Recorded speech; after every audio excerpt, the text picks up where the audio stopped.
ಕನ್ನಡದವರಾ? Yes actually Maharashtra. But Kannada ಬರುತ್ತಾ? Yes. ನಮಸ್ಕಾರ ಬುದ್ಧಿ, welcome to series life of a Kannada content creator in ನಮ್ಮ Bengaluru. Day 6 ಇವತ್ತಿನ ದಿವಸ ಸ್ಟಾರ್ಟ್ ಆಗಿದೆ ಸ್ಕೇಟಿಂಗ್ ಇಂದ.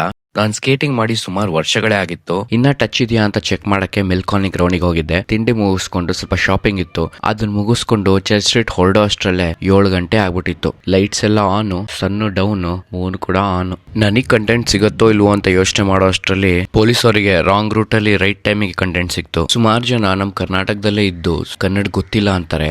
ಇಲ್ಲಿ ಸಿಕ್ಕಿರೋರು ಮಹಾರಾಷ್ಟ್ರದವರಾಗಿದ್ರು ಸಹ ಇಲ್ಲಿ ಉಳ್ದಿದೀನಿ ಅನ್ನೋ ಒಂದು ಕಾರಣಕ್ಕೆ ಕನ್ನಡ ಎಷ್ಟು ಸ್ಪಷ್ಟವಾಗಿ ಮಾತಾಡ್ತಿದ್ರು. ಅವ್ರದ್ದು ಫೋಟೋ ತೆಗೆದು ಸ್ವಲ್ಪ ಫಿಟ್ ಚೆಕ್ ಮಾಡೋಣ ಅಂತ ಬಟ್ಟೆ ಹೇಗಿದೆ ನೋಡ್ಕೊಂತಾ ಇದ್ದೋ. ಅಷ್ಟ್ರಲ್ಲಿ ಒಂದು ಫ್ಯಾಮಿಲಿ ಊಟ ಮುಗಿಸ್ಕೊಂಡ್ ಬಂದಿದ್ರು. ನನ್ನ ಕಲೆ ಗೊತ್ತಾಯ್ತು ಅನ್ಸುತ್ತೆ, ಒಂದು ಫೋಟೋ ತೆಗಿಯಕ್ಕೆ ಹೇಳಿದ್ರು. ತುಂಬಾ ಹೊಟ್ಟೆ ಹಸಿತಿತ್ತು ಅಂತ ಒಂದು ಶವರ್ಮ ತಿಂದೆ. ಅಷ್ಟರಲ್ಲಿ ನೇಪಾಳಿಂದ ಬಂದವರು ಕನ್ನಡ ಎಷ್ಟು ಸ್ಪಷ್ಟವಾಗಿ ಮಾತಾಡ್ತಿದ್ರು ಗೊತ್ತಾ? ಊಟ ಆಯ್ತು. ಏನ್ ತಿಂದೆ? ಗೊತ್ತಿಲ್ಲ. ಒಟ್ನಲ್ಲಿ ಚರ್ಚ್ ಸ್ಟ್ರೀಟ್ ಅಲ್ಲಿ ಇವತ್ತು ಕನ್ನಡ ಸಂಭ್ರಮನೇ ಅನ್ಕೊಳ್ಳಿ. ಅಷ್ಟ್ರಲ್ಲಿ ಸ್ವಲ್ಪ ಕಪಿಚೇಷ್ಟೆ ಮುಗಿಸಿ ಊಟ ಮುಗಿಸೋ ಅಷ್ಟ್ರಲ್ಲಿ ಮಧ್ಯರಾತ್ರಿ 2 ಗಂಟೆ ಆಗೋಯ್ತು. ವಿಡಿಯೋ ಉದ್ದ ಆಯ್ತು, ನನ್ನ ದಿನಾನು ಮುಕ್ತಾಯ ಆಯ್ತು.